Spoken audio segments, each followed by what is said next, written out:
Hello दोस्तों, welcome to all of you. आज हम लोग बात करेंगे केमिकल काइनेटिक्स के बारे में। और ये जो है ना क्लास 12 का फिजिकल केमिस्ट्री हम लोग आज देखने वाले हैं। तो इसमें सबसे पहले क्या है ना, ये हम लोग रेट ऑफ रिएक्शन के बारे में इसमें देखेंगे। स्पीड क्या होता है, कोई रिएक्शन कंप्लीट होने का क्या स्पीड होता है, इसके बारे में बात करेंगे। जैसे हम लोग का है chemistry by its very nature is concern with change. ये चेंज से रिलेटेड है chemistry. Substance with well defined properties are converted by chemical reaction into other substance. मतलब एक जो है ना सब्सटेंस केमिकल रिएक्शन करने के बाद अदर सब्सटेंस में यहाँ पे चेंज हो रहा है with different properties. For any chemical reaction chemist try to find out, यानी कि कोई भी जो है ना केमिकल रिएक्शन जब होगा, रिएक्टेंट से प्रोडक्ट बनेंगे, तो वहाँ पे ना 3 कंडीशन होता है।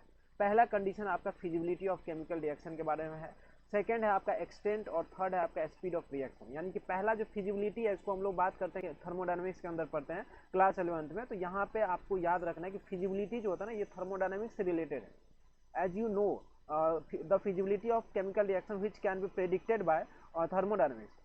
As you know that of reaction with delta G negative, यानी कि हम लोग थर्मोडायनेमिक्स से देखते हैं कि जिस रिएक्शन का डेल्टा जी निगेटिव होता है वही रिएक्शन ना फिजिबल होता है। तो यहाँ पे आपको याद रखना है कि फिजिबिलिटी जो है थर्मोडायनेमिक्स से जुड़ा हुआ है at constant temperature and pressure. तो हम लोग इसको थर्मोडायनेमिक्स में देखते हैं फिजिबिलिटी के बारे में। सेकंड है आपका एक्सटेंट, मतलब रिएक्शन किस एक्सटेंट से हो रहा है, कितना रिएक्टेंट से प्रोडक्ट बना, और जो है ना मतलब किस डायरेक्शन में हो रहा है। तो ये सब जो है ना डायरेक्शन, रिएक्टेंट से प्रोडक्ट की तरफ जा रहा है या बैकवर्ड जा रहा है या फॉरवर्ड जा रहा है, इस सब के बारे में हम लोग ना केमिकल इक्विलिब्रियम में बात करते हैं। तो ये आपका एक्सटेंट जो है आपका reaction will proceed to which extent to which reaction will proceed can be determined from chemical equilibrium. यानी कि ये जो है आपका एक्सटेंट जो है केमिकल इक्विलिब्रियम में बात करते हैं क्लास 11 चैप्टर में। तो थर्मोडायनेमिक्स और आपका जो है ना केमिकल इक्विलिब्रियम में हम लोग थर्मोडायनेमिक्स में फिजिबिलिटी के बारे में बात करते हैं, और यहाँ पे हम लोग केमिकल इक्विलिब्रियम में हम लोग एक्सटेंट रिएक्शन का डिसाइड करते हैं, और यहाँ पे हम लोग केमिकल काइनेटिक्स में स्पीड ऑफ रिएक्शन के बारे में बात करेंगे। तो यहाँ पे आपका speed of reaction time taken by reaction to reach equilibrium, यानी कि इक्विलिब्रियम में पहुंचने में, इक्विलिब्रियम का मतलब होता है कि जितना रेट ऑफ जो है ना फॉरवर्ड रिएक्शन है, रिएक्टेंट से प्रोडक्ट बन रहा है, उतना ही आपका प्रोडक्ट से रिएक्टेंट बनेगा, दोनों का रेट जो है ना इक्वल हो जाएगा, उसको हम लोग इक्विलिब्रियम बोलते हैं। मतलब अल्टीमेटली रिएक्शन में इक्विलिब्रियम पे जाना चाहता है। तो यहाँ पे स्पीड किस स्पीड से जा रहा है, ये आपको ना हम लोग केमिकल काइनेटिक्स चैप्टर में बात करेंगे। That is time taken by reaction to reach equilibrium along with feasibility and extent, यानी कि फिजिबिलिटी और एक्सटेंट के बारे में जो है हम लोग it is equally important to know that rate, यानी कि फिजिबिलिटी और एक्सटेंट तो जरूरी है ही रिएक्शन को मतलब समझने के लिए, लेकिन हम लोग का रेट भी उतना ही जरूरी है समझने के लिए। तो ये it is equally important to know rate and the factor controlling the rate of chemical reaction for its complete understanding, यानी कि ये जो रेट है कौन कौन सा फैक्टर पे डिपेंड करता है उसके बारे में भी समझना उतना ही जरूरी है।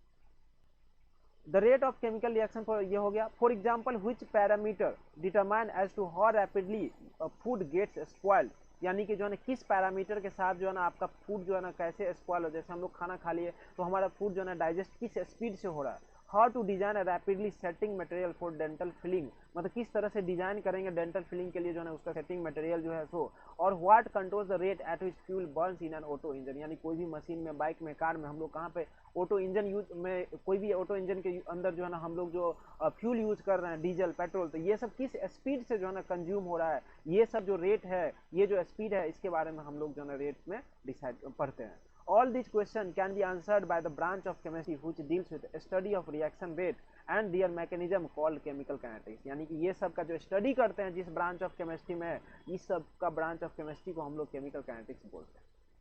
The word kinetics is derived, यानी कि ये जो वर्ड काइनेटिक्स है डिराइव होता है from Greek word kinesis. Kinesis का मतलब होता है मूवमेंट।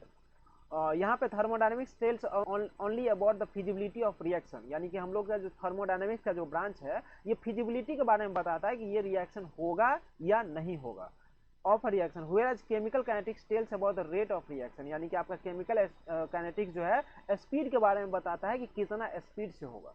थर्मोडायनेमिक्स बताता है कि ये रिएक्शन होगा या नहीं होगा, केमिकल काइनेटिक्स बताएगा ये रिएक्शन किस स्पीड से होगा, यानी कि दोनों में डिफरेंस है। फॉर एग्जाम्पल थर्मोडायनेमिक्स, जैसे एग्जाम्पल के लिए थर्मोडायनेमिक्स का जो डेटा है ये इंडिकेट करता है कि डायमंड जो है ना, diamond shall convert to graphite, यानी कि हम लोग को थर्मोडायनेमिक्स बताता है कि डायमंड धीरे धीरे क्या हो जाएगा, ग्रेफाइट बन जाएगा। लेकिन हम लोग देखते हैं कि डायमंड जो है ना ग्रेफाइट बहुत जल्दी नहीं बनता है, हजारों साल से जो है ना हम लोग देखते हैं कि जो है ना डायमंड का डायमंड ही है। तो यहाँ पे जो है ना हम लोग को केमिकल काइनेटिक्स बताता है कि ये रिएक्शन बहुत ही स्लो होता है, in reality the conversion rate is so slow that change is not perceptible. यानी कि आपका जो है ये जो चेंज हो रहा है इसको हम लोग देख नहीं पाएंगे, तुरंत नहीं होता, ये बहुत ही धीरे धीरे होता है। Therefore most people think that diamond is for ever. तो डायमंड फॉर एवर नहीं है, लेकिन एक समय के बाद आपका जो है बहुत हजारों साल, बहुत ही स्लोएस्ट रिएक्शन है ये। तो हजारों साल के बाद जो है ना आपका डायमंड जो है ना ग्रेफाइट में कन्वर्ट होगा, उसका रेट जो है, स्पीड जो है बहुत ही स्लो है।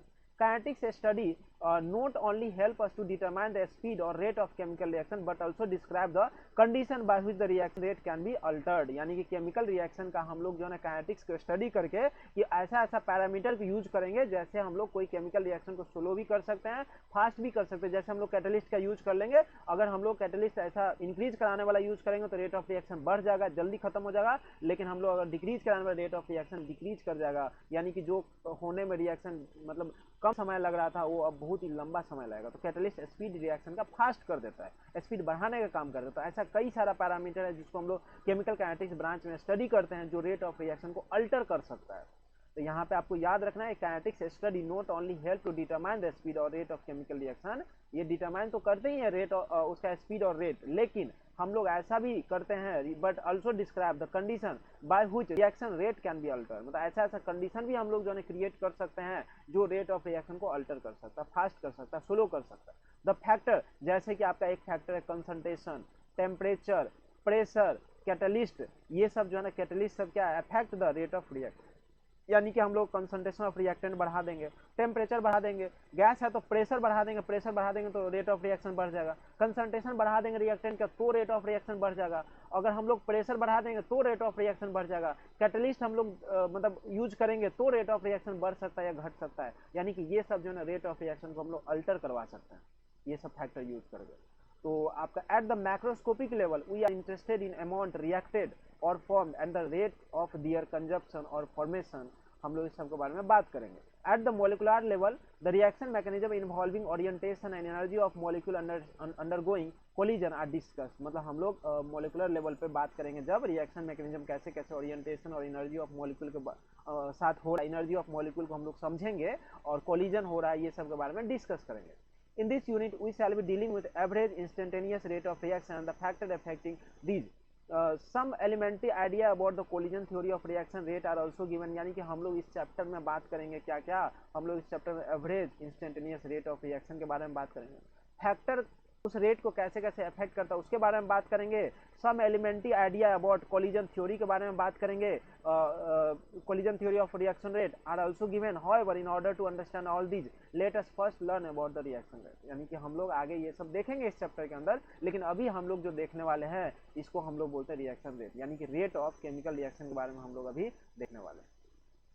अब देखिए दोस्तों रेट जो आपका है, रेट ऑफ केमिकल रिएक्शन जो है आपका ना स्पीड है, ये जो है ना स्पीड ऑफ केमिकल रिएक्शन के बारे में बताता है। जैसे जो है ना सम रिएक्शन सच है, जैसे आयनिक रिएक्शन है बहुत ही फास्ट होता है, कुछ रिएक्शन जो है ना बहुत ही फास्ट होता है, कुछ रिएक्शन बहुत ही स्लो होता है, कुछ रिएक्शन मॉडरेट स्पीड से होता है। यानी कि रेट जो है 3 तरह से हो सकता है।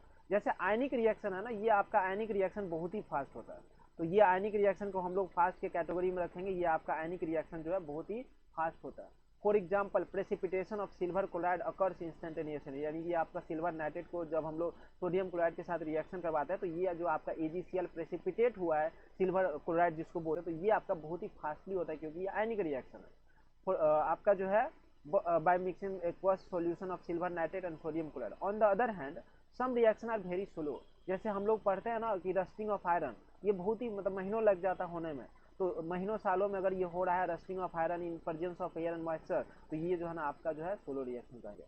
Also there are reaction like inversion of cane sugar and hydrolysis of starch, यानी कि जो आपका केन शुगर का इन्वर्जन हो रहा है और स्टार्च का जो हाइड्रोलाइसिस हो रहा है, ये सब ना मॉडरेट स्पीड से हो रहा है। तो ये सब को हम लोग ना ज़्यादा फास्ट बोलते हैं ना स्लो बोलते हैं, ये आपका मॉडरेट स्पीड हो गया।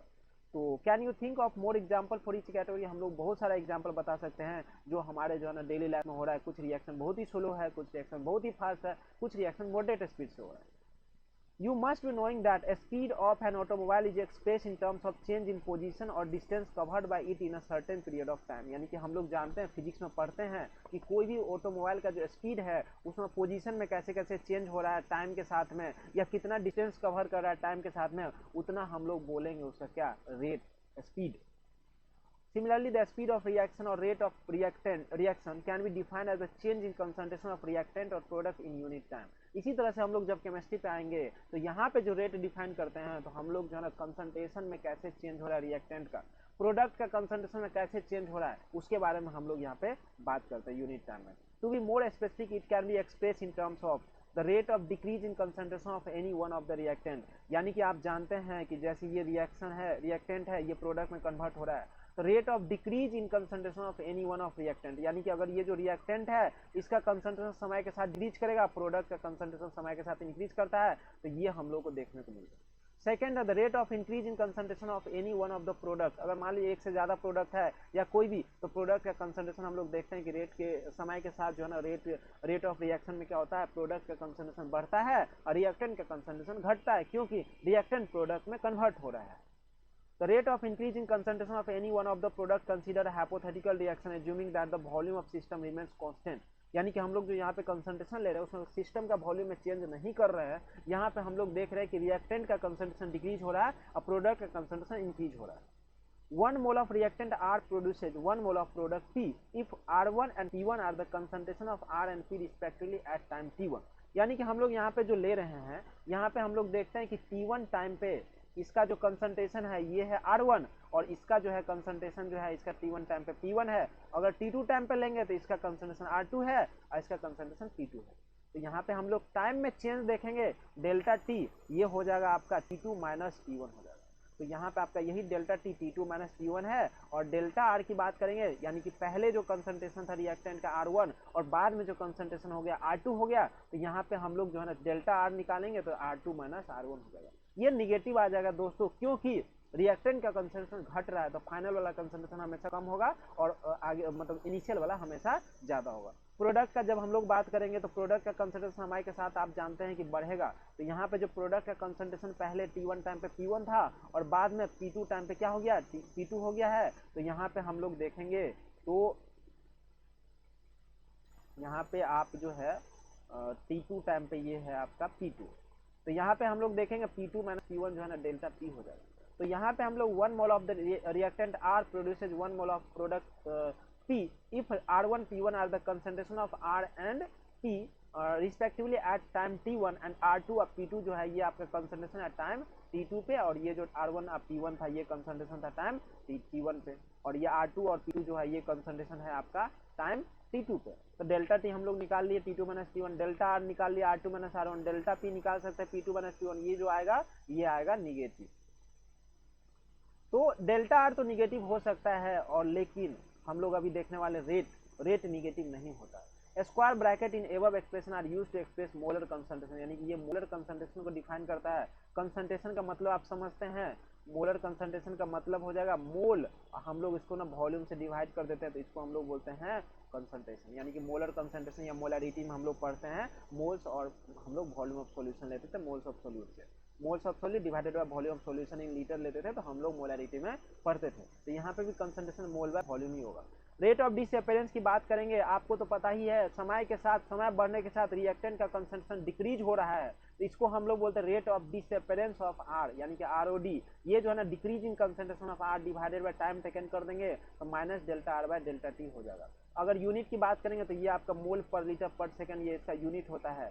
डेल्टा R तो दोस्तों यूनिट डेल्टा R तो निगेटिव हो सकता है क्योंकि कंसंट्रेशन जो है ना बाद वाला कम है पहले वाला ज्यादा है, लेकिन रेट ऑफ रिएक्शन हमको चाहिए पॉजिटिव, ये कभी निगेटिव नहीं हो सकता है. इसीलिए हम लोग क्या कर देते हैं, डेल्टा R के पीछे क्या लगा देते हैं, निगेटिव लगा देते हैं, जिससे कि ये माइनस और डेल्टा R का माइनस मिलकर के प्लस बन जाए. तो डिसअपियरेंस के केस में हम लोग क्या कर देते हैं, माइनस साइन इसलिए लगाते हैं क्योंकि रेट ऑफ रिएक्शन ओवरऑल हमको पॉजिटिव चाहिए. इसी तरह से यहाँ पे प्रोडक्ट में ऐड नहीं करना पड़ेगा क्योंकि प्रोडक्ट का कंसंट्रेशन हमेशा टाइम के साथ बढ़ रहा है. तो फाइनल वाला प्रोडक्ट का कंसंट्रेशन इनिशियल वाला से हमेशा ज्यादा होगा तो फाइनल में इनिशियल करेंगे तो यहाँ पे पॉजिटिव आ जाएगा. Since delta R is negative quantity as concentration of reactant is decreasing, it is multiplied with -1 to make rate of reaction a positive quantity. Equation 3.1 3.2 given above represent average rate of reaction, यानी कि जो हम लोग अभी ऊपर पढ़े हैं rate of appearance और डिसअपीयरेंस, ये आपका एवरेज रेट ऑफ रिएक्शन को बताता है. Average rate depends upon the change in concentration of reactant और product and the time taken for that changes to occur. यानी कि हम लोग जब एवरेज रेट की बात करेंगे तो एवरेज रेट जो आपका हो रहा है कैसे कैसे कंसंट्रेशन में चेंज हो रहा है उसको हम लोग डिवाइड कर देते हैं, कितना टाइम लगा उसको होने में, चेंज को होने में, टाइम टेकन। हम लोग यहाँ पे देख रहे हैं ये जो ग्राफ है, ये हम लोग ना रेट दो तरह का देखते हैं, एक होता है एवरेज रेट, एक होता है इंस्टेंटेनियस रेट। तो हम लोग यहाँ पे ना बात करेंगे रिएक्टेंट का कंसंट्रेशन, रिएक्टेंट धीरे धीरे क्या हो रहा है, डिसअपियर हो रहा है। तो रिएक्टेंट का कंसंट्रेशन मान लीजिए इनिशियल यहाँ पे T1 टाइम पे है R नोट, और ये समय के साथ अभी R नोट तो इसका मान लेते हैं कि यहाँ पे R नोट है, नॉर्मली कोई भी हो सकता है। यहाँ पे मान लेते हैं T1 टाइम पे यहाँ पे R1 ले लेते हैं और T2 टाइम पे R2 ले लेते हैं। तो यहाँ पे हम लोग T1 और T2 टाइम के बीच में जब कंपेयर करेंगे, ये T1 टाइम पे यहाँ पे है T1 टाइम और ये T2 टाइम पे यहाँ पे है T2 टाइम। तो यहाँ पे हम लोग देखेंगे तो T2 माइनस T1 कर रहे थे, इसका जो R2 है T2 टाइम पे R कंसंट्रेशन R2 है, ये R1 है, तो R2 minus R1 by T2 minus T1 ये आपका एवरेज रेट हो गया। माइनस लगा देते पॉजिटिव बनाने के लिए। हम लोग इसी तरह प्रोडक्ट में देखते हैं तो प्रोडक्ट का कंसंट्रेशन जो है ना, यहाँ पे हम लोग देखते हैं T1 टाइम पे इसका कंसंट्रेशन P1 है और T2 टाइम पे हम लोग जब देखेंगे ये आपका T2 टाइम है, ये T1 टाइम है, तो यहाँ पे कंसंट्रेशन का P2 हो जाएगा। तो P2 माइनस T1 जब करेंगे divided by T2 minus T1 तो ये एवरेज रेट हो जाएगा प्रोडक्ट का। तो प्रोडक्ट का कंसंट्रेशन बढ़ रहा है दोस्तों, इसीलिए इसका जो ग्राफ है हमेशा देखिए इंक्रीज कर रहा है। रिएक्टेंट का कंसंट्रेशन पहले मान लेते हैं कि इनिशियल कंसंट्रेशन जो रिएक्टेंट का हमको रिएक्शन में मिला हुआ था ये R नोट कंसंट्रेशन, ये हमको मान लीजिए गिवन है, तो ये समय के साथ देख रहे हैं ना डिक्रीज कर रहा है हमेशा। तो रिएक्टेंट का कंसंट्रेशन मान लीजिए इनिशियली हम लोग R नोट कंसंट्रेशन रिएक्टेंट का लिए हुए थे, तो समय के साथ जो है कंसंट्रेशन क्या हो जाएगा, डिक्रीज करेगा, रिएक्टेंट का कंसंट्रेशन डिक्रीज करेगा। T1 टाइम पे R1 है, T2 टाइम पे R2 है, हम लोग यहाँ पे रेट निकाल सकते हैं। प्रोडक्ट का देखेंगे तो हमेशा बढ़ रहा है, प्रोडक्ट का कंसंट्रेशन इनिशियली जीरो था, समय के साथ प्रोडक्ट बढ़ रहा है, बढ़ते बढ़ते जो है ना एक समय T1 टाइम पे P1 था, T2 टाइम पे P2 था, P2 minus P1 by T2 minus P1 करेंगे तो ये एवरेज रेट निकल जाएगा प्रोडक्ट का, और इधर एवरेज रेट निकल रहा है रिएक्टेंट का। यूनिट की एक होता है दोस्तों इंस्टेंटेनियस। इंस्टेंटेनियस को एक फिक्स इंस्टेंट पे हम लोग देखेंगे, जैसे मान लीजिए टी टाइम पे हम लोग देख रहे हैं, यहाँ पे टी टाइम पे हम लोग रेट निकालना चाहते हैं इंस्टेंटेनियसली, तो हम लोग इसका formula minus dr by dt कर देंगे, या इसका स्लोप निकाल लेंगे, कर्व है इसका ये स्लोप हो जाएगा यहाँ पे इस जगह पे टेन थीटा जिसको बोलते हैं, तो हम लोग इस तरह से स्लोप या माइनस dr बाई dt कर देंगे, तो यहाँ पे कोई एक फिक्स इंस्टेंट पे हम लोग क्या कर सकते हैं, रेट निकाल सकते हैं। ये इंस्टेंटेनियस रेट, जैसे हम लोग फिजिक्स में इंस्टेंटेनियस स्पीड पढ़ते हैं, आपका जो है ना एक होता है एवरेज स्पीड होता है, एक होता है एवरेज वेलोसिटी, एक होता है इंस्टेंटेनियस वेलोसिटी। तो एवरेज और इंस्टेंटेनियस, एवरेज एक्सेशन भी पढ़ते हैं, इंस्टेंटेनियस एक्सेशन भी पढ़ते हैं, कोई एक फिक्स इंस्टेंट पे निकालते हैं। उसी तरह से यहाँ पे भी आपका एवरेज रेट हो जाएगा आपका रिएक्शन का, रिएक्टेंट का, प्रोडक्ट का भी एवरेज हो जाएगा। यहाँ पे हम लोग एवरेज वाला रेट निकाल लिए। इंस्टेंटेनियस रेट पूछेगा आपका रिएक्टेंट का, तो dr बाई dt कर देंगे या स्लोप कर देंगे, और प्रोडक्ट का पूछेंगे कोई टी टाइम पे, मान लीजिए टी टाइम पे हम लोग निकालना चाहते हैं, तो यहाँ पे हम लोग कोई ग्राफ है तो इसका हम लोग स्लोप ले लेंगे या टेन थीटा ले लेंगे या dp बाई dt कर देंगे, तो ये आपका जो रेट निकलेगा ये इंस्टेंटेनियस हो जाएगा। तो पहले हम लोग एवरेज भी ले सकते हैं, इंस्टेंटेनियस भी ले सकते हैं। इंस्टेंटेनियस एक फिक्स इंस्टेंट पे लेते हैं, एवरेज जो है ना दो इंटरवल के बीच में लेते हैं। यूनिट ऑफ रेट रिएक्शन की हम लोग बात करते हैं, तो ये जो आपका unit of rate of reaction है आपको तो पता ही है, फार्मूला में क्या होता है, इसका फार्मूला कंसंट्रेशन बाय टाइम होता है। रेट का जो है आप यहाँ पे देख सकते हैं, ये कंसंट्रेशन जो है ना ये हम लोग रेट है, ये यहाँ पे क्या है कंसंट्रेशन है, ये नीचे टाइम है, कंसंट्रेशन का यूनिट होता है मोल पर लीटर। ये जो यूनिट है कंसंट्रेशन का यूनिट है मोल पर लीटर, और ये टाइम कर देंगे तो मोल पर लीटर पर सेकंड कर देंगे, तो पूरा यूनिट हो जाएगा कंसंट्रेशन का, तो रेट का, ठीक है। तो यहाँ पे हम लोग रेट का यूनिट जब देखते हैं तो from equation 3.1 3.2 it is clear that unit of rate are concentration per time. For example if concentration is in mole per litre, यानी कंसंट्रेशन ये है, and time is in second, then unit will be mole per litre per second. अगर gaseous reaction है, gaseous reaction when the concentration of gases is express in terms of their partial pressure, then unit of rate equation will be ATM। तब हम लोग gas का लेते हैं pressure में लेते हैं ATM, और डिवाइडेड बाय टाइम कर देते हैं तो ATM पर सेकंड हो जाएगा। तो यहाँ पे हम लोगों को जो है ना रेट के बारे में दोस्तों समझ में आ गया है। रेट ऑफ डिसअपीयरेंस था जिसका कंसंट्रेशन समय के साथ डिक्रीज कर रहा था, रेट ऑफ अपीयरेंस था जिसका प्रोडक्ट का कंसंट्रेशन समय के साथ बढ़ रहा है, और रिएक्टेंट का डिसअपीयरेंस हो रहा है, इसीलिए टाइम के साथ में रिएक्टेंट का कंसंट्रेशन डिक्रीज कर रहा है। और हम लोग जो है ना रेट के बारे में पढ़ने से पहले हम लोग जो तीन तरह से हो सकता है, मतलब केमिस्ट्री में केमिकल रिएक्शन जैसे फिजिबिलिटी के बारे में बताते हैं, एक्सटेंट के बारे में बताते हैं, स्पीड के बारे में बताते हैं, ब्रांच जो आपका स्पीड के बारे में बताता है उस ब्रांच को हम लोग केमिकल काइनेटिक्स बोलते हैं। और ये रेट के बारे में किस स्पीड से रिएक्शन हो रहा है उसके बारे में, जैसे डायमंड जो है ग्रेफाइट बन जाता है लेकिन इसको होने में बहुत ही टाइम लग जाता है तो स्लो रिएक्शन है, तो ये सब आपका केमिकल काइनेटिक्स ब्रांच बताता है। ये जो रेट है, ये रेट को हम लोग स्टडी करने से किस आपका जो है किस स्पीड से हो रहा है रिएक्शन ये भी पता चलता है, और कोई भी रिएक्शन का हम लोग स्पीड को अल्टर भी कर सकते हैं, स्लो कर सकते हैं, फास्ट कर सकते हैं। ये सब जो है ना आप फैक्टर जैसे कंसंट्रेशन को चेंज करके, टेम्परेचर को चेंज करके, प्रेशर को चेंज करके, कैटलिस्ट को चेंज करके, इस बारे में हम लोग अभी आगे नेक्स्ट देखने वाले हैं। रेट ऑफ रिएक्शन समझ गए, 3 तरह का होता है, एक फास्ट होता है, एक स्लो होता है, एक मॉडरेट होता है। आयनिक रिएक्शन वेरी फास्ट होता है आपका जो है ना रस्टिंग ऑफ आयरन जैसे कि बहुत स्लो होता है, और कुछ रिएक्शन मॉडरेट होता है जैसे हाइड्रोलाइसिस ऑफ केन शुगर हो रहा है, हाइड्रोलाइसिस ऑफ स्टार्च हो रहा है, यहाँ पे इन्वर्जन ऑफ केन शुगर हो रहा है। हम लोग इसके बारे में जानते हैं बायोमोलिक्यूल्स में, केन शुगर का कैसे इन्वर्जन होता है, कैसे हम लोग हाइड्रोलाइसिस कराते हैं, स्टार्च को तोड़ते हैं, तो ये सब आपका मॉडरेट होता है। हमारे बॉडी में भी ये सब केमिकल रिएक्शन होते हैं। तो ये आप रेट समझ गए। हम लोग नेक्स्ट देखने वाले हैं एग्जाम्पल, ये पहले from the concentration of C4H9Cl, ये आपका ब्यूटाइल क्लोराइड है, at different times given below calculate the average rate of reaction, यानी कि हम लोगों को निकालना है एवरेज रेट। तो एवरेज रेट जो निकलता है दोस्तों, ये 2 टाइम इंटरवल के बीच में निकल रहा है। तो मान लेते हैं कि यहाँ पे अलग अलग टाइम पे दिया 0, 50, 100, 150, इस तरह से सबका टाइम दिया हुआ है, और अलग अलग टाइम पे इसका कंसंट्रेशन जो ब्यूटाइल क्लोराइड है, इसका कंसंट्रेशन ये 0.1 है, 0.0905 है, 0.0820 है। तो इस तरह से ना अलग अलग टाइम पे उसका कंसंट्रेशन ब्यूटाइल क्लोराइड का दिया हुआ है। अब हम लोग क्या करेंगे ना, एवरेज रेट निकालेंगे। तो मान लेते हैं 0 से लेकर 50 के बीच में निकालना है, तो पहले हम लोग फाइनल इसका ये कंसंट्रेशन मान लेते हैं अलग T2 टाइम का, तो ये मान लेते हैं कंसंट्रेशन C2 है, ये कंसंट्रेशन को हम लोग C1 बोल देंगे, ये टाइम को हम लोग T2 बोल देंगे, और ये टाइम को हम लोग T1 बोल देंगे। ये इतना को हम लोग जब देखते हैं तो ये आपका C2 minus C1 by T2 minus T1 करेंगे, तो ये आपका एवरेज रेट एक हो जाएगा। अलग अलग टाइम अगर मान ली 50 और 100 टाइम के बीच में देखेंगे, उसका कंसंट्रेशन का चेंज देखेंगे, तो यहाँ पे C1 जो है आपका ये हो जाएगा, और C2 अगला वाला हो जाएगा। फिर अगला के लिए देखेंगे, मान लीजिए इसका देखेंगे हम लोग, तो इसका देखेंगे तो इसका T1 और T2 और C1 C2 हम लोग देख लेंगे। मान लीजिए कि हम लोग को इसका देखना है, तो इसका हम लोगों को देखना इस टाइम इंटरवल के बीच में, तो यहाँ पे T1 हो जाएगा ये, और T2 हो जाएगा ये। अगर हम लोग C1 देखेंगे तो ये हो जाएगा C1, और ये हो जाएगा आपका C2 हो जाएगा 0.0671 वाला। तो इस तरह से हम लोग इस दोनों टाइम के बीच में भी 150 से लेकर 200 के बीच में भी हम लोग कंसंट्रेशन का चेंज यहाँ पे निकाल सकते हैं, और दोनों के बीच में जो टाइम का चेंज है T2 माइनस T1, यहाँ पे 200 माइनस 150 कर देंगे, तो यहाँ से भी हम लोग जो है यहाँ पे T2 माइनस T1 जो है ना यहाँ पे हम लोग देख लेंगे। तो इस तरह से यहाँ पे हम लोग देखते हैं दोस्तों। जैसे देखिए यहाँ पे आपका ये टाइम है ब्यूटाइल क्लोराइड का, ये कंसंट्रेशन इनिशियल वाला है, ये आपका C1 है, ये आपका ना C2 है, ठीक है, ये आपका T1 है, और ये आपका T2 है। हम लोग जब एवरेज रेट वाला जो फार्मूला है, इस फार्मूला में हम लोग जब रखेंगे इसको, ये आपका फार्मूला है, ये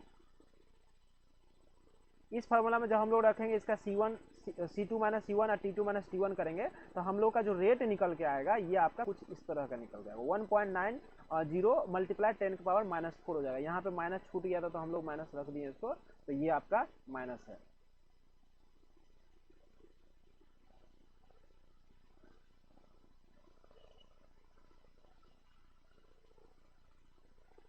तो हम लोग जो है ना नेक्स्ट देखेंगे दोस्तों इसमें, यहाँ पे जो है ना अगला वाला टाइम के लिए देखेंगे अगर आप, तो यहाँ पे अगला वाला टाइम के लिए क्या हो जाएगा, अगला वाला टाइम के लिए ये आपका C1 बन जाएगा, अगला जो C2 पहले था ये अब C1 हो जाएगा। अगला टाइम के लिए देखेंगे 50 से 100 के बीच में देखेंगे तो, और ये जो अगला वाला इसका नेक्स्ट वाला जो C2 है, ये आपका जो कंसंट्रेशन है ये C2 बन जाएगा। जैसे यहाँ पे हम लोग इस दोनों को लेंगे अब, तो ये C1 हो जाएगा, ये C2 हो जाएगा। इस दोनों को लेंगे तो ये C2 हो जाएगा, ये C1 हो जाएगा। इसी तरह से हम लोग 2 टाइम इंटरवल के बीच में एवरेज रेट जो है ना हम लोग आराम से इसमें बता सकते हैं सारा का निकाल करके, यहाँ तक हम लोग निकल जाएगा।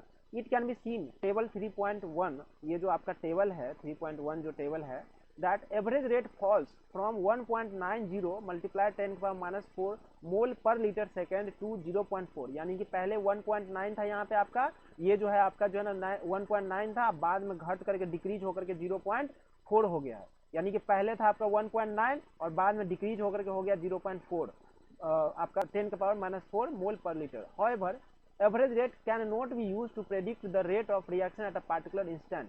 ये आपका जो एवरेज रेट है ना 2 इंटरवल के बीच में रेट निकल रहा है, ये एक इंस्टेंट का नहीं बता सकता है, as it would be constant for the time interval for which it is calculated. So यहाँ पे कांस्टेंट रहता है पूरा टाइम इंटरवल के बीच में एवरेज वाला। So to express the rate at a particular moment of time we determine the instantaneous rate, यानी कि हम लोग कोई एक फिक्स इंस्टेंट पे निकालना चाहेंगे तो हम लोग इसको डिटरमाइन करते हैं इंस्टेंटेनियस रेट के द्वारा। तो ये आपका जो है ना इंस्टेंटेनियस रेट से हम लोग यहाँ पे कोई फिक्स इंस्टेंट का रेट निकालना चाहते हैं तो निकल जाएगा। It is obtained when we consider average rate at smallest time interval से dt, यानी कि एवरेज रेट का ही हम लोग स्मॉलेस्ट टाइम इंटरवल dt ले लेते हैं। Delta t approaches to zero हो जाएगा तो dt बन जाएगा छोटा वाला। Hence mathematically for an infinitesimally small dt instantaneous rate is given by, कुछ इस तरह से हमारा इंस्टेंटेनियस रेट निकल जाएगा। यानी कि एवरेज रेट में ही हम लोग क्या करेंगे, delta t tends to zero कर देंगे तो यहाँ पे हमारा dt बन जाएगा और ये जो डेल्टा है ये d बन जाएगा dr, और यहाँ पे dr हो जाएगा माइनस dr बाई dt और ये dv बाई dt। यानी कि ये जो है हमारा क्या है, ये हमारा जो है ना इंस्टेंटेनियस रेट का फॉर्मूला होगा।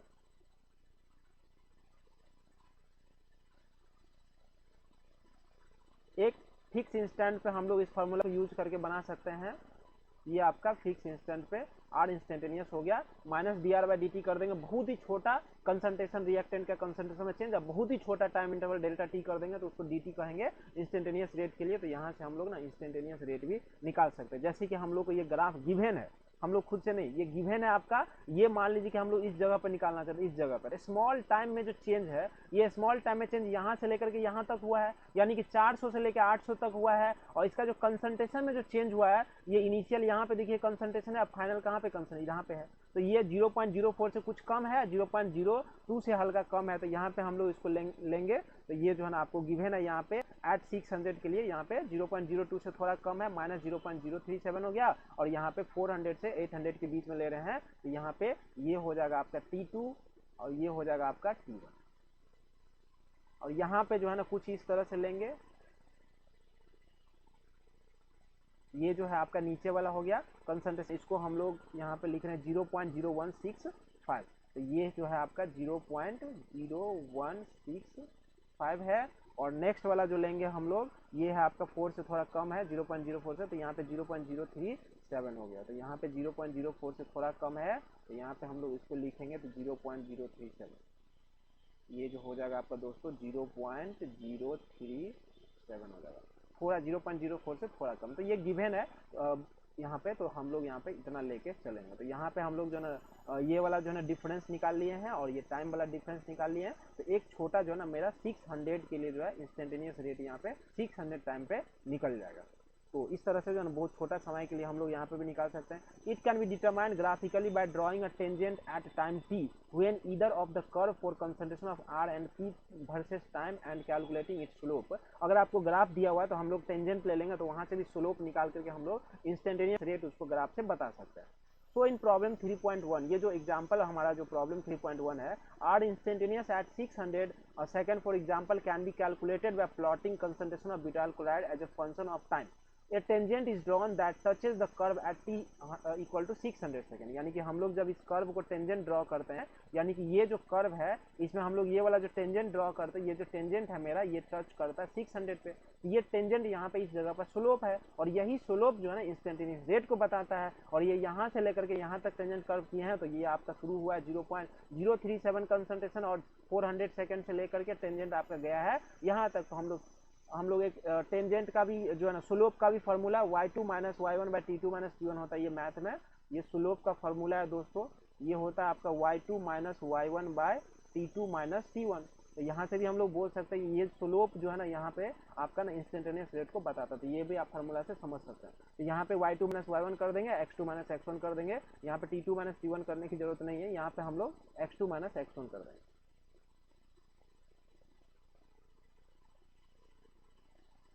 ये है आपका, तो ये x की जगह पे यहाँ पे t है, y की जगह पे यहाँ पे कंसंट्रेशन है, तो ये आपका स्लोप है। स्लोप को हम लोग ना टेन थीटा भी बोलते हैं, slope equal to tan theta. अगर हम एंगल अगर पता रहता तो यहाँ से भी निकाल सकते थे, अगर हम लोग ग्राफ दिया हुआ रहेगा तो टेंजेंट लेकर निकाल सकते हैं। तो ये स्लोप जो होता है आपका इंस्टेंटेनियस जो है ना हम लोग रेट इसको बता सकते हैं।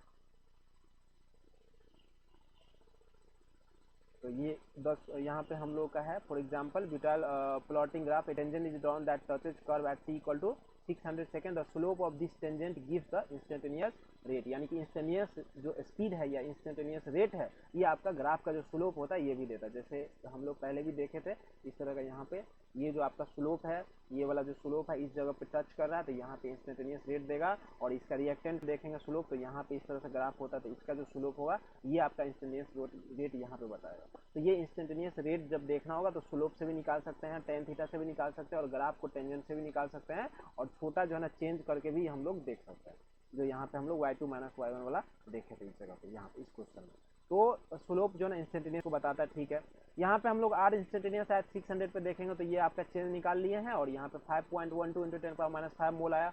एट 250 सेकेंड पे हम लोग देखेंगे तो इसी तरह से हम लोग निकाल लेंगे, 3 पे सबका निकाल लेंगे। नाउ कंसीडर रिएक्शन, हम लोग अब नया रिएक्शन को देखेंगे। यहाँ पे आपका Hg लिक्विड है, Cl2 गैस है, और HgCl2 सॉलिड है। तो यहाँ पे हम लोग देखेंगे Hg लिक्विड है, और ये आपका ये इसका कोफिशिएंट 1 है, इसका कोफिशिएंट 1 है, इसका भी कोफिशिएंट 1 है। Where stoichiometric coefficient of reactant and product are same, then rate of reaction is given by, तो यहाँ पे हम लोग रेट ऑफ रिएक्शन लिखेंगे तो minus delta Hg by delta T, और ये हो जाएगा minus delta Cl2 by delta T, और ये हो जाएगा plus delta HgCl2 by delta T, क्योंकि ये प्रोडक्ट है।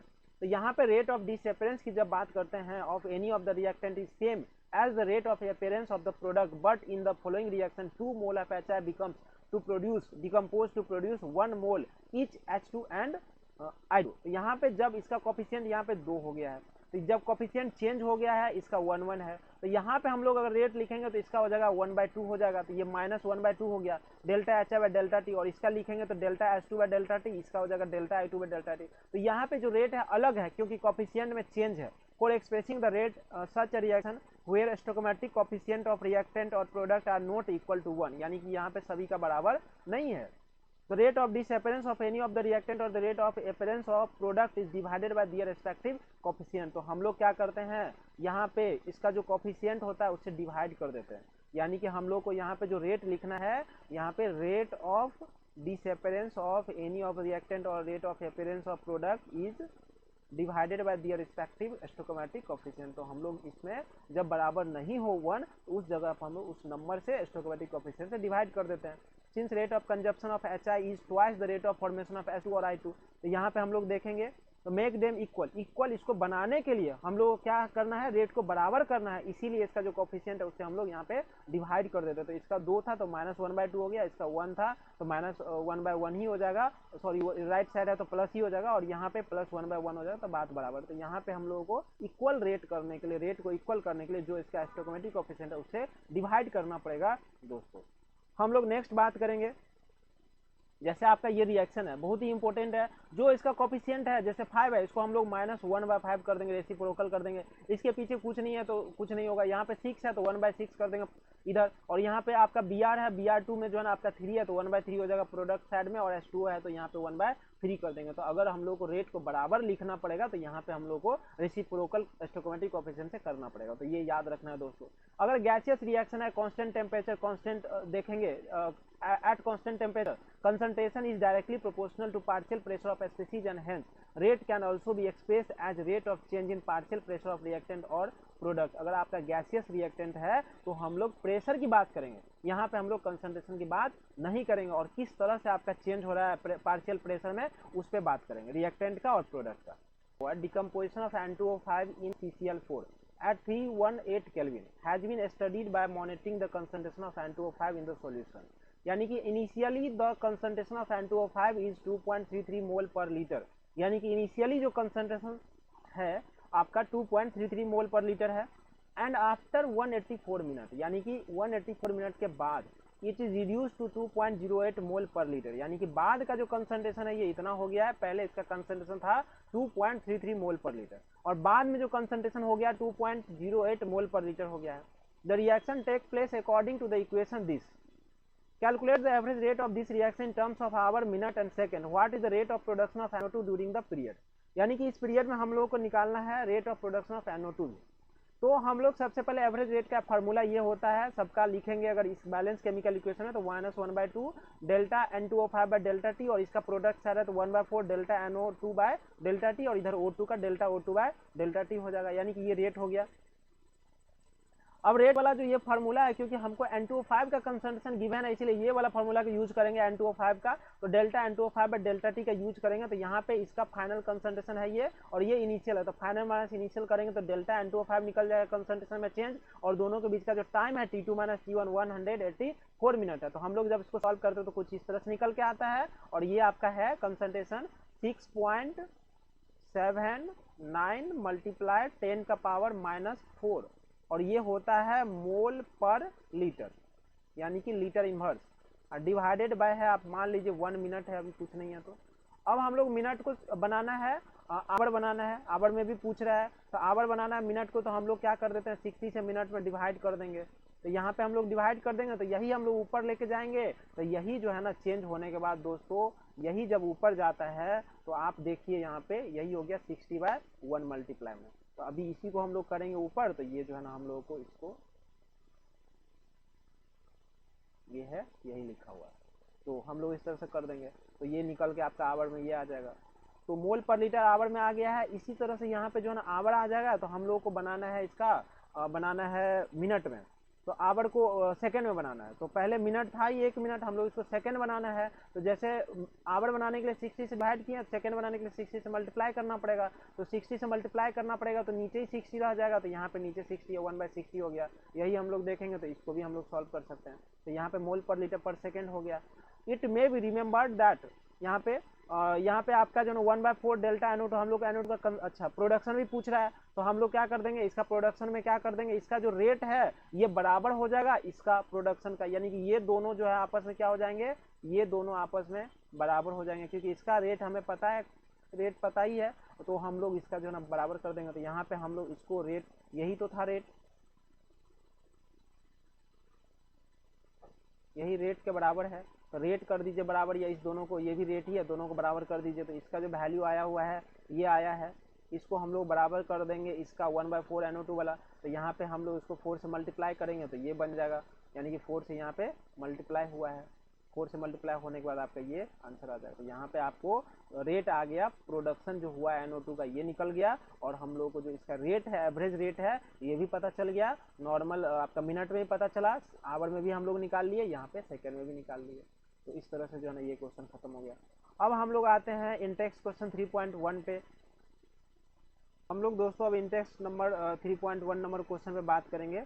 यहाँ पे फॉर द रिएक्शन रिएक्टेंट से प्रोडक्ट में the concentration of reactant changes from 0.03 molar to 0.02 molar in 25 minute, यानी कि ये आपका कंसंट्रेशन इनिशियल है, और ये आपका कंसंट्रेशन जो है ये फाइनल कंसंट्रेशन R2 है। Calculate average rate of reaction पूछ रहा है using unit of time both in minute and second, दोनों में पूछ रहा है। तो हम लोग एवरेज रेट का फॉर्मूला लिखेंगे minus delta R by delta T. तो यहाँ पे हम लोग को R1 और R2 पहले से गिवन है, T2 माइनस T1 भी 25 दिया हुआ है, तो यहाँ पे हम लोग पुट करेंगे, तो ये हम लोग को एवरेज रेट निकल गया। एवरेज रेट हम लोग को चाहिए, ये आपका 4 × 10⁻⁴ मोलर पर मिनट में है, हम लोग को चाहिए सेकंड में भी, तो हम लोग मिनट वाला आ गया, तो उसको हम लोग 60 से मल्टीप्लाई कर देंगे नीचे में, तो यहाँ पे कुछ इस तरह से नीचे 60 आ जाएगा, डिवाइड करने के बाद आपका ये जो है ना आपका इक्वेशन आ गया, एवरेज रेट का आंसर आ गया। तो ये आपका सेकंड में आया है, पहले आपको मिनट में आया हुआ था। हम लोग नेक्स्ट क्वेश्चन देखेंगे सेकंड। हम लोग सेकंड, इन रिएक्शन 2A से प्रोडक्ट जा रहा है, कंसंट्रेशन ऑफ ए डिक्रीज हो रहा है फ्रॉम 0.5 मोलर पर लीटर टू 0.4 मोलर पर लीटर इन 10 मिनट में, calculate rate during this interval. यानी कि 2A से प्रोडक्ट में जा रहा है, तो एवरेज रेट आपका इक्वेशन का लिखेंगे, तो यहाँ पे इसका स्टोइकोमेट्रिक कोएफिशिएंट कितना है, 2 है, तो -1/2 delta A by delta T हो जाएगा। तो यहाँ पे हम लोग को वैल्यू पुट किए हैं, तो यहाँ पे कुछ इस तरह से यहाँ पे देख लीजिए, -1/2 को बाहर निकाल दिए हैं। A1 A2 तो पहले कंसंट्रेशन गिवन है, पहला वाला 0.05 है, A2 जो है आपका 0.04 है, तो 0.04 माइनस 0.05 कर देंगे, तो यहाँ पे सॉल्व करने के बाद इसको -0.1/10 हो गया, तो इसको सॉल्व करेंगे तो 5 × 10⁻³ आ जाएगा। तो ये बहुत ही आसान क्वेश्चन था दोस्तों। अब हम लोग नेक्स्ट बात करेंगे, अब हम लोग दोस्तों बात करेंगे factor influencing rate of reaction के बारे में। तो ये जो है रेट ऑफ रिएक्शन डिपेंड करता है अपॉन द एक्सपेरिमेंटल कंडीशन, जैसा कि कंसंट्रेशन ऑफ रिएक्टेंट पे डिपेंड करेगा, अगर गैस है तो प्रेशर पे डिपेंड करेगा, टेम्परेचर करेंगे और कैटेलिस्ट पे करेंगे। तो ये सब कंडीशन है जिस पे रेट जो है ना उसका डिपेंड करता है। तो रिएक्टेंट का कंसंट्रेशन पे कैसे डिपेंड करता है, तो यानी कि हम लोग जो है ना रेट देखेंगे कंसंट्रेशन पे कैसे डिपेंड करता है। तो rate of chemical reaction at a given temperature में depend on the concentration of one और more reactant and product. The representation of rate of reaction in terms of concentration of the reactant is known as rate law। यानी कि हम लोग उसको concentration के term में अगर रिप्रेजेंट करेंगे रेट को, तो हम लोग उसको बोलते हैं रेट लॉ। और रेट ऑफ रिएक्शन को अगर कंसंट्रेशन डिपेंड करे उसको रेट इक्वेशन भी बोलते हैं, रेट एक्सप्रेशन भी बोलते हैं। तो ये सब आपका जो है ना रेट पे डिपेंड कर रहा है। तो नेक्स्ट है कंसंट्रेशन के अलावा rate expression and rate constant. जैसे रिजल्ट टेबल 3.1 जो है clearly show that rate of reaction decreases with passage of time as the concentration of reactant decreases. यानी कि ये जो हम लोग देखते हैं यहाँ पे जो टेबल था एग्जाम्पल 3.1 का जो टेबल था, जैसे कि यहाँ पे आप देखिए रिएक्टेंट का कंसंट्रेशन पहले 0.10 से 0.09 0.08 हो गया, 0.7 हो गया। तो रिएक्टेंट का कंसंट्रेशन डिक्रीज हो रहा है तो रेट भी इसका क्या हो रहा है, डिक्रीज कर रहा है, 1 से लेकर के 0.4 पे चला गया। तो यानी कंसंट्रेशन डिक्रीज होगा रिएक्टेंट का तो क्या हो जाएगा, रेट ऑफ रिएक्शन भी डिक्रीज करेगा। इसी तरह से हम लोग अगर कंसंट्रेशन इंक्रीज करवाएंगे तो रेट ऑफ रिएक्शन भी क्या हो जाएगा, इंक्रीज करेगा। तो यहाँ पे वही है कि यहाँ पे rate of reaction conversely rates generally increases when reactant concentration बढ़ेगा। तो so rate of reaction depend करता है कंसंट्रेशन ऑफ रिएक्टेंट पे।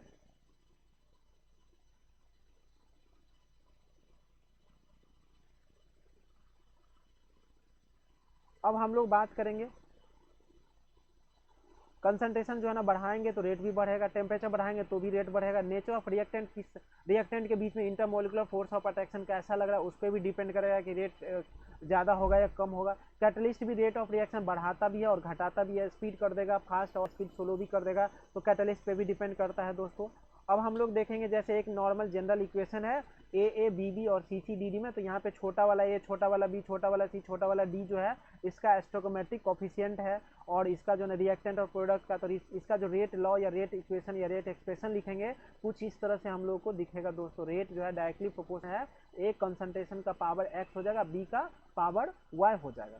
अगर हम इसको जो है ना उसका प्रोपोर्शनलिटी कांस्टेंट हटाते हैं, प्रोपोर्शनलिटी साइन हटाएंगे तो एक कांस्टेंट लाना पड़ेगा। यहाँ पे एक्सपोनेंट जो एक्स एंड वाई है ये कभी कभी स्टोइकोमेट्रिक कोएफिशिएंट के बराबर भी हो जाता है और कभी कभी स्टोइकोमेट्रिक कोएफिशिएंट के बराबर नहीं भी होता है।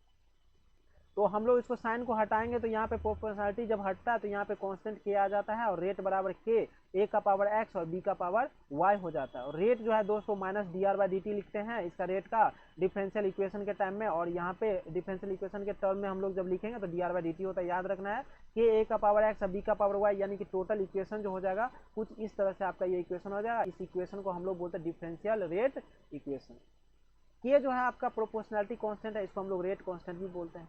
The equation 3.4 which relate the rate of reaction to concentration of reactant is called rate law और rate expression। यानी कि ये जो इक्वेशन है इसको हम लोग रेट लॉ या रेट एक्सप्रेशन भी बोलते हैं। इसका डिफिनेशन रेट लॉ जो है और rate law is the expression in which reaction rate is given in terms of molar concentration of reactant with each term raised to some power। यानी कि रिएक्टेंट का ही खाली लेते हैं, प्रोडक्ट का हम लोग नहीं लेते हैं। रिएक्टेंट का कुछ पावर भी लेते हैं उसका कंसंट्रेशन के पावर में। और ये जो पावर है कभी कभी स्टोइकोमेट्रिक कोएफिशिएंट के बराबर भी हो सकता है और कभी कभी स्टोइकोमेट्रिक कोएफिशिएंट के बराबर नहीं भी हो सकता है।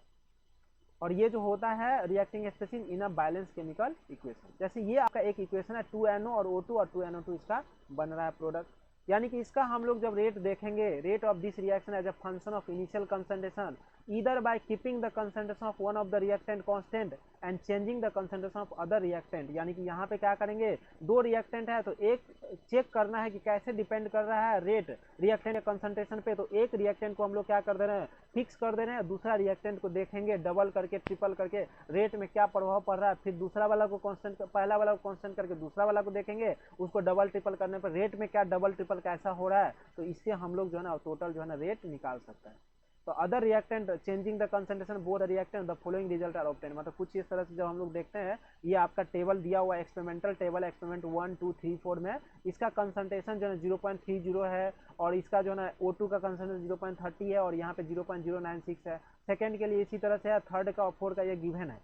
अब हम लोग क्या करेंगे ना, यहाँ पे आपका जो पहला वाला केस आप देखो, पहला वाला कंसंट्रेशन जो है ना NO का कंसंट्रेशन जो है हम लोग डबल कर दिए, कंसंट्रेशन ऑफ NO को डबल कर दिए हैं। और क्या किए हैं, इसका NO का कंसंट्रेशन डबल कर दिए हैं और हम लोग O2 का कंसंट्रेशन यहाँ पे रखे हैं कांस्टेंट।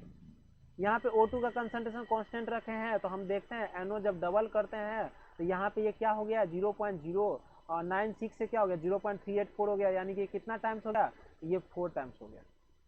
इसी तरह से हम लोग अगर फर्स्ट और 3 एक्सपेरिमेंट में देखेंगे, यहाँ पे तो हम लोग यहाँ पे 3 और 4 एक्सपेरिमेंट में देखेंगे तो यहाँ पे हम लोग डबल करेंगे तो यहाँ पे भी आपका 4 टाइम्स हो गया। अब हम लोग इधर वाला कांस्टेंट कर लेते हैं, यहाँ पे हम लोग थर्ड और फोर्थ एक्सपेरिमेंट में देखेंगे, इसको कांस्टेंट कर देते हैं। तो जब हम लोग इसको कांस्टेंट कर देंगे तो यहाँ पे हम लोग देखते हैं, तो यहाँ पे क्या हो रहा है, ये डबल हो जा रहा है, इधर डबल, यहाँ पे इधर रेट जो है ना उसका डबल NO का कंसंट्रेशन करने पे इधर 4 टाइम्स हो जा रहा है, इधर डबल करने पे कंसंट्रेशन 4 टाइम्स हो रहा है। अब हम लोग NO को कांस्टेंट कर देते हैं, तो NO का 0.30 है और यहाँ पे 0.1 और 3 में देखेंगे तो इसका ये डबल हो जा रहा है। यानी कि NO का कंसंट्रेशन जब डबल होता है O2 को फिक्स करके, तो इधर आपका रेट 4 गुना हो जाता है। जब NO को फिक्स करके O2 का कंसंट्रेशन डबल करते हैं तो इधर रेट 2 गुना हो जाता है। यानी कि O2 पे O2 डबल होता है तो रेट भी डबल होता है, NO जब डबल होता है तो रेट 4 टाइम्स हो जाता है। यानी कि इसका हम लोग इक्वेशन जब लिखेंगे तो K NO का पावर 2 और O2 का पावर क्या हो जाएगा, 1 हो जाएगा। तो यहाँ पे हम लोग इसका जो रेट देखते हैं इस तरह से यहाँ पे हम लोग डिसाइड कर पाते हैं rate. It is obvious after looking at the result that when concentration of NO is double and that of O2 is kept constant, then the initial rate increases by a factor of 4 from 0.096 से 0.384 जो है ना 4 times हो गया।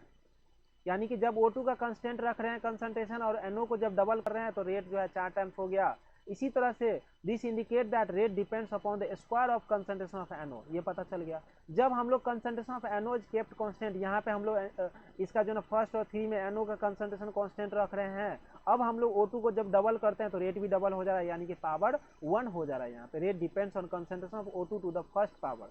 यहाँ पे आपका इसका जो है, इसका जो indicate rate depends upon the इसका अपॉन स्क्वायर ऑफ कंसंट्रेशन, यहाँ स्क्वायर था यहाँ पावर 1 है, हेंस द रेट इक्वेशन जब लिखेंगे इसका स्क्वायर इसका 1 कर देंगे, ऑर्डर जब इसको 2 और प्लस 1 कर देंगे तो 3 इसका जो है ना ऑर्डर निकल जाएगा दोस्तों।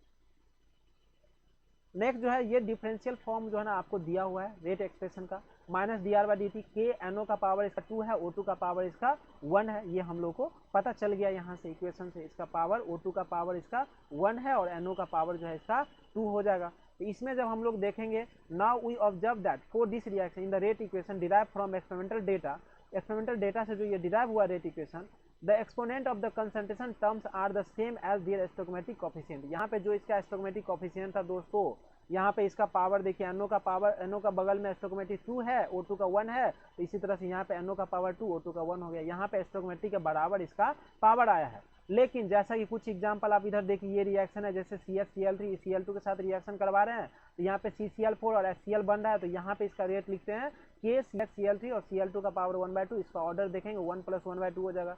इसका जब देखते हैं इसमें तो CH3CO C2H5 प्लस H2O, तो यहाँ पे देखते हैं CH3COH और ये जो इथाइल अल्कोहल बना है इसका जो है ना इक्वेशन ये है, तो यहाँ पे इसका जो कोफिशिएंट है ये इसके बराबर नहीं है।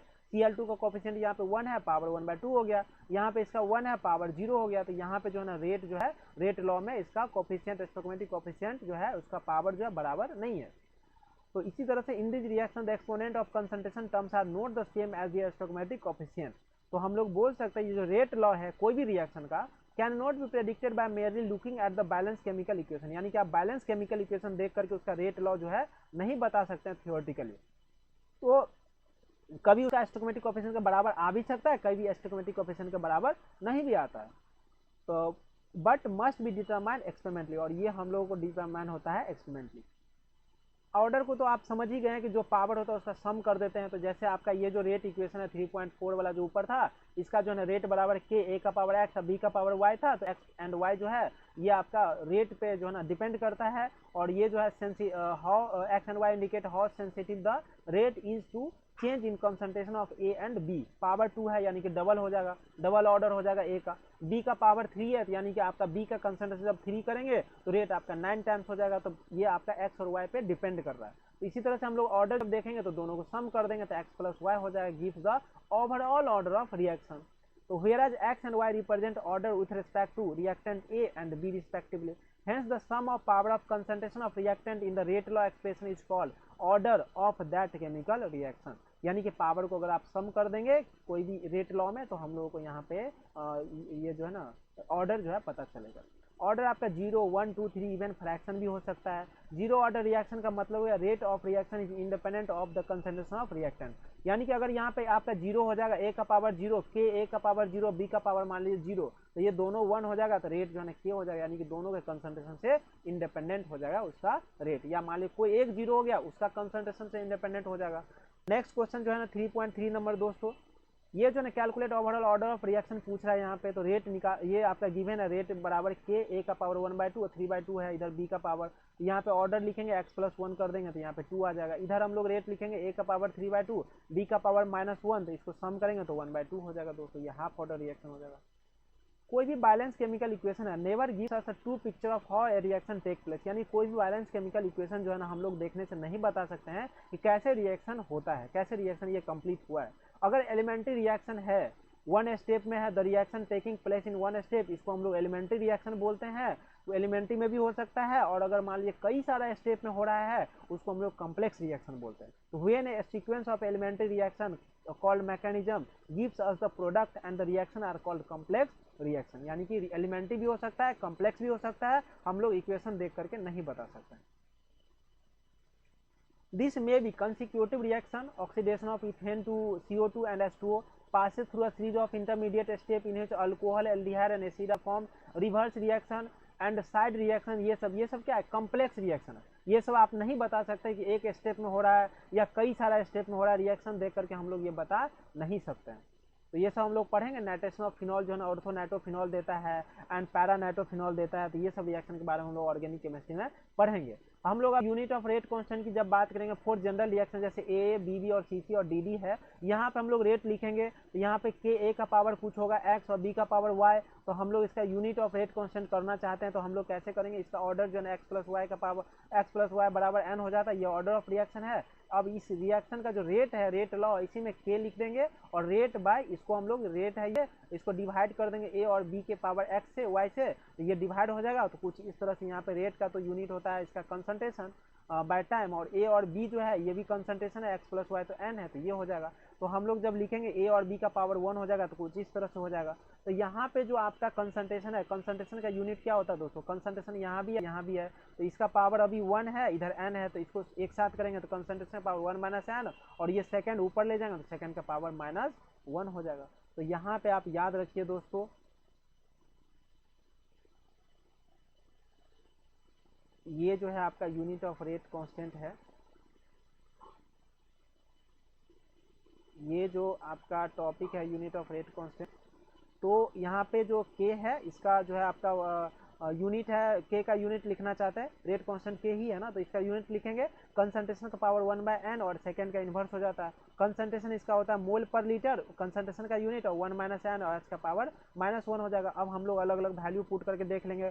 अगर यहाँ पे हम लोग को जीरो ऑर्डर रिएक्शन देखना है तो n का वैल्यू यहाँ पे अगर मान लीजिए 1 पुट कर देंगे, तो यहाँ पे 0 पुट करेंगे तो ये हो जाएगा जीरो ऑर्डर रिएक्शन, और जीरो ऑर्डर रिएक्शन यहाँ पे 1 - 0 करेंगे तो ये आपका मोल बाय लीटर का पावर 1 और सेकेंड इन्वर्स यानी कि मोल, और आपका लीटर का पावर, ये लीटर ऊपर लाएंगे तो -1 हो जाएगा, सेकंड इन्वर्स हो जाएगा। यहाँ पे अगर आप 1 पुट कर देंगे तो 0 हो जाएगा, 0 हो जाएगा फर्स्ट ऑर्डर के, सेकंड इन्वर्स हो जाएगा, ये पूरा 0 हो जाएगा। तो अगर हम लोग यहाँ पे 2 पुट कर देंगे तो 1 - 2 यानी कि ये दोनों क्या हो जाएगा, मोल का पावर हो जाएगा आपका -1, और यहाँ पे लीटर जो है नीचे में आपका -1 है तो ऊपर आएगा तो ऊपर हो जाएगा लीटर, और ये सेकंड इन्वर्स। तो इस तरह से हम लोग जो है ना इसका टेबल में रेट कांस्टेंट का यूनिट जो हम लोग देख सकते हैं। तो हम लोग को ये याद रखना है कि ये कैसे हुआ, और ये जो है ना के को जो है ना हम लोग इक्वेशन में पुट कर देंगे, इसका कंसंट्रेशन का पावर 1 और ये नीचे भी कंसंट्रेशन का पावर n है, इसको ऊपर ले जाएंगे तो 1 - n हो जाएगा, कंसंट्रेशन का पावर 1 - n, और सेकंड का टाइम है, ये नीचे वाला टाइम है, ये टाइम ऊपर जाएगा, ये टाइम अगर ऊपर जाएगा तो ये टाइम हो जाएगा -1, सेकंड का पावर हो जाएगा ये -1, ये ऊपर जाएगा। तो कंसंट्रेशन मोल बाय लीटर होता है, ये 1 - n, हम लोग n का वैल्यू जीरो ऑर्डर के लिए 0 पुट करेंगे, फर्स्ट ऑर्डर के लिए फर्स्ट, और सेकंड ऑर्डर रहेगा तो 2 पुट करके हम लोग अलग अलग रेट कांस्टेंट का यूनिट निकाल सकते हैं। हम लोग अब बात करेंगे जैसे identify the reaction order from each of the following rate constant. जैसे ये क्वेश्चन है तो हम लोग को यहाँ पे दिया हुआ है litre mole inverse second inverse, तो ये litre mole inverse second inverse किसके लिए है, litre mole inverse second inverse जो है सेकंड ऑर्डर के लिए है, तो इसीलिए ये रिएक्शन जो हो जाएगा सेकंड ऑर्डर हो जाएगा। यहाँ पे सेकंड इनवर्स है तो फर्स्ट ऑर्डर के लिए होता है, तो ये फर्स्ट ऑर्डर हो जाएगा, तो ये आपका फर्स्ट ऑर्डर हो जाएगा। तो ये याद रखना है दोस्तों।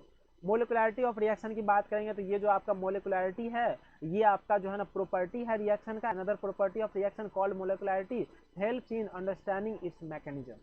Number of reacting species, atoms, ion या molecule taking part in an elementary reaction which must collide simultaneously in order to bring about a chemical reaction is called molecularity of reaction। यानी कि ये जो molecularity of reaction है ये number of reacting species पे depend कर रहा है कि कितना रिएक्टिंग स्पेसीज पार्टिसिपेट कर रहा है हमारा केमिकल रिएक्शन में। ये एलिमेंट्री रिएक्शन होना चाहिए दोस्तों, इससे ज़्यादा जो है ना क्लियरली पता चलता है मोलिकुलरिटी। अगर मान लीजिए एक से ज़्यादा स्पेसीज रहेगा तो वहाँ पे मोलिकुलरिटी निकालना थोड़ा सा कम्प्लेक्स हो जाता है, क्योंकि यहाँ पे साइमल्टेनियस इसका जो ना कोलिजन होता है मॉलिक्यूल का। तो ज़्यादा मॉलिक्यूल होगा तो इफेक्टिव कोलिजन नहीं होगा तो प्रोडक्ट नहीं बनेगा। तो यहाँ पे the reaction can be unimolecular when one reacting species involve, for example decomposition of ammonium nitrate. तो ये आपका एक मॉलिक्यूल इन्वॉल्व है केमिकल रिएक्शन में, तो ये यूनिमोलिकुलर रिएक्शन है तो इसका मोलिकुलरिटी हो जाएगा 1। अगर बाय मोलिकुलर रिएक्शन है तो यहाँ पे हम लोग देखते हैं कि कोलिजन साइमल्टेनियस कोलिजन जो है दो स्पेसीज के बीच में हो रहा है, इसका मोलिकुलरिटी हो जाएगा 3। अगर 3 मॉलिक्यूल है, 2 मॉलिक्यूल NO का, 1 मॉलिक्यूल O2 का, तो तीनों मॉलिक्यूल आपस में कोलिजन करेंगे, इसका मोलिकुलरिटी हो जाएगा 3। तो प्रोबेबिलिटी जो है मोर देन 3 मॉलिक्यूल कोलिजन करने का एक साथ react simultaneously is very small. तो यहाँ पे इसीलिए reaction with molecularity 3 are very rare and slow to proceed. यानी कि मोलिकुलरिटी अगर आपका 3 या 3 से ज़्यादा है तो बहुत कम प्रोबेबिलिटी है कि प्रोडक्ट का फॉर्मेशन करेगा, इसीलिए रिएक्शन का हम लोग मोलिकुलरिटी फाइंड नहीं कर सकते, 3 से ज़्यादा मोलिकुलरिटी नहीं पाया जाता है। तो यहाँ पे हम लोग मैक्सिमम 3 बोल सकते हैं।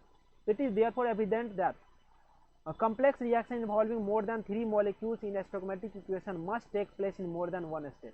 यानी कि अगर मोलिकुलरिटी रिएक्शन किसी का 3 है या 3 से ज़्यादा है तो उस केस में जो है ना एक स्टेप में एलिमेंट्री रिएक्शन हो नहीं सकता दोस्तों। एक स्टेप में कोलिजन होता है तभी हम लोग मोलिकुलरिटी इसका फाइंड कर सकते हैं। कई सारा स्टेप में हो रहा है तो उसका मोलिकुलरिटी नहीं बता पाएंगे। तो यहाँ पे अगर मान लीजिए कि जैसे it is therefore evident that complex reaction involving more than 3 molecules in a stoichiometric equation must take place in more than one step। जैसे ये आपका एक complex reaction है, this reaction which apparently seems to be 10th order is actually a second order reaction। यानी कि देखने से लगता है कि यहाँ पे आपका टोटल कितना है 3 है, 6, 9 और एक 10 है, लेकिन ये होता है एक्चुअली सेकेंड ऑर्डर का रिएक्शन। सेकेंड ऑर्डर रिएक्शन ये तो एक्सपेरिमेंटली पता चला है। This shows that this reaction takes place in several steps. Which steps control the rate of overall reaction? The question can be answered if we go through a mechanism of reaction। For example, chances to win the relay race competition by a team depend upon soloist person in the team। यानी कि जब हम लोग बात करेंगे कि बहुत ज़्यादा जो है ना आपका कोई भी टीम है और कोई भी खेल हो रहा है तो वहाँ पे अगर बहुत सारा खिलाड़ी है, जो सबसे स्लोएस्ट खिलाड़ी है, तो अगर मान लीजिए कि सभी टीम दौड़ रही है तो सबसे स्लो जो दौड़ रहा है वो अगर जो है ना जीत गया तो पूरा खिलाड़ी मान के चलेंगे कि जीत गया। यानी कि स्लोएस्ट स्टेप ही रेट डिटरमाइनिंग स्टेप को क्या करेगा, डिसाइड करेगा। तो यानी कि हम लोग देखेंगे कि रेट डिटरमाइनिंग स्टेप जो है ये सबसे स्लोएस्ट स्टेप का जो रिएक्शन होगा वही डिसाइड करेगा। Consider the decomposition of hydrogen peroxide which is catalysed by iodide ion alkaline medium में। तो यहाँ पे ये वाला रिएक्शन हम लोग देख रहे हैं, ये एक कॉम्प्लेक्स रिएक्शन है। इसका रेट इक्वेशन लिखेंगे दोस्तों तो DS2O2/dt हो जाएगा कुछ इस तरह से। यहाँ पे जो है ना ये रिएक्शन जो है फर्स्ट ऑर्डर का है with respect to both H2O2 and I-। Evidences suggest that this reaction take place in 2 step. यानी कि ये 2 स्टेप में हो रहा है। पहला वाला जो स्टेप है ये स्लो है, RDS इसको बोलते हैं हम लोग, RDS स्टेप। सेकेंड स्टेप जो है ना ये फास्ट रिएक्शन है, सेकेंड स्टेप फास्ट है तो इसीलिए RDS नहीं होगा, स्लो वाला RDS होगा। Both the step are bimolecular elementary reaction. Species IO- जो यहाँ पे है, ये जो दिख रहा है IO-, ये सिर्फ और सिर्फ इंटरमीडिएट स्टेज में दिखता है, प्रोडक्ट में नहीं दिखता है। Since it is form during the course of reaction, reaction के बीच में होता है, but not in the overall balance equation में नहीं दिखता। The first step being slow is the rate determining step, thus rate of formation of intermediate will determine the rate of this reaction. यानी कि इंटरमीडिएट का जो formation हो रहा है, यानी कि ये आपका रेट ऑफ रिएक्शन पे डिपेंड करेगा। Rate of formation of intermediate will determine rate of reaction पे डिपेंड करेगा। तो यहाँ पे इंटरमीडिएट जो बन रहा है रेट ऑफ रिएक्शन पे डिपेंड कर रहा है, और ये कुछ इस तरह से आपका रिएक्शन 2 स्टेप में होगा। तो सबसे स्लोएस्ट स्टेप जो होगा यही आपका रेट डिटरमाइनिंग स्टेप होगा, ये आपको याद रखना है। यहाँ पे हम लोग जब कंपैरिजन करेंगे मोलिकुलरिटी एंड ऑर्डर में, तो यहाँ पे क्या है, order of reaction experimental quantity है, ये 0 हो सकता है, फ्रैक्शन हो सकता है, बट मोलिकुलरिटी जो है ना 0 नहीं हो सकता है, ना ही नॉन इंटीजर हो सकता है। Third order is applicable to elementary as well as complex reaction. ये सभी रिएक्शन के लिए ऑर्डर डिफाइन है, लेकिन मोलिकुलरिटी आपका एप्लीकेबल होता है ओनली एलिमेंट्री रिएक्शन के लिए। एलिमेंट्री रिएक्शन जो आपका 1 स्टेप में रिएक्शन और उसी के लिए ऑर्डर आपका मोलिकुलरिटी आपका डिफाइन होता है। For complex reaction molecularity has no meaning. मतलब कॉम्प्लेक्स रिएक्शन के लिए मोलिकुलरिटी हम लोग चेक नहीं कर सकते हैं। इसीलिए वन स्टेप में आपका 2 से ज़्यादा जो है ना मॉलिक्यूल आपस में कोलाइड नहीं कर सकता है, 3 से ज़्यादा, इसीलिए 3 भी बहुत रेयर होता है, इसीलिए हम लोग मोलिकुलरिटी जो है उसका 3 से ज़्यादा नहीं देख पाते। थर्ड है for complex reaction order is given by slowest step and molecularity of the slowest step is the same as the order of overall reaction. यानी कि मोलिकुलरिटी अगर उसका देखेंगे कॉम्प्लेक्स रिएक्शन के लिए तो जो उसका ऑर्डर होगा वही जो है ना उसका मोलिकुलरिटी जो है of the slowest step is the same as the order of, यानी कि जो सोलोएस्ट स्टेप है उसका ऑर्डर और मोलिकुलरिटी सेम हो जाएगा। ये आपको याद रखना है दोस्तों। यानी कि अगर कॉम्प्लेक्स रिएक्शन है तो ऑर्डर जो निकलेगा ये सोलोएस्ट स्टेप से निकलेगा। अगर हम लोग मोलिकुलरिटी चेक करेंगे उस रिएक्शन का, मोलिकुलरिटी चेक करेंगे सोलोएस्ट स्टेप का, तो वही ऑर्डर के बराबर होगा। तो ये याद रखना है दोस्तों, बहुत ही इंपॉर्टेंट बात है। तो यहाँ पे आपका ये हो गया है खत्म। यानी कि आपका जो थर्ड नंबर पॉइंट है, कॉम्प्लेक्स रिएक्शन जो है उसका जो है ना ऑर्डर जो है आपका जो है ना सोलोएस्ट स्टेप से निकलता है एंड मोलिकुलरिटी ऑफ सोलोएस्ट स्टेप, अगर उस सोलोएस्ट स्टेप का मोलिकुलरिटी पूछेगा तो ऑर्डर के बराबर ही होगा, सबके लिए बराबर होगा ओवरऑल रिएक्शन। नेक्स्ट हम लोग क्वेश्चन पे आते हैं 3.3 नंबर क्वेश्चन पे दोस्तों, इंटेक्स क्वेश्चन पे 3 नंबर क्वेश्चन देखेंगे। ये जो रिएक्शन है आपका ए प्लस बी से प्रोडक्ट दे रहा है, इसमें रेट लॉ जो है आपका आर जो है आपका बराबर है के ए का पावर 1/2 बी का पावर 2। इसमें हम लोग ऑर्डर ऑफ रिएक्शन देखेंगे तो रेट जो है आपका ये है, इसका जो है पावर है 1/2 और इसका पावर है 2। इसमें ऑर्डर देखेंगे 1/2 + 2 हो जाएगा, तो ये आपका जो है ऑर्डर हो जाएगा 2.5 दोस्तों। नेक्स्ट क्वेश्चन देखेंगे आपका, इसमें जो है ना ये conversion of molecule x to y follows second order kinetics, तो ऑर्डर इसका जो है ना दिया हुआ सेकंड है। If concentration of x is increase to 3 times how will it affect the rate of formation of y। यानी कि x से y ये बन रहा है, इसका अभी मान लेते हैं concentration a mole per litre है, तो इसका रेट लिखेंगे तो k और x का पावर, इसका सेकंड ऑर्डर है तो सेकंड पुट कर देंगे, ka का पावर 2 हो जाएगा। अब हम लोग नया वाला जो रेट देखेंगे, पहले का जो कंसंट्रेशन था अब हम लोग 3 टाइम्स उसका कर दिए हैं, तो जो नया वाला रेट दिखेंगे तो यहाँ पे k 3a का पावर 2 यानी कि 9ka² हो जाएगा। तो न्यू रेट जो है 9 टाइम्स है आपका ओल्ड रेट का, ओल्ड रेट ka² था तो 9 इंटू ओल्ड रेट कर दिए हैं, यानी कि रेट ऑफ रिएक्शन जो है ना 9 टाइम्स आपका इंक्रीज हो जाएगा दोस्तों।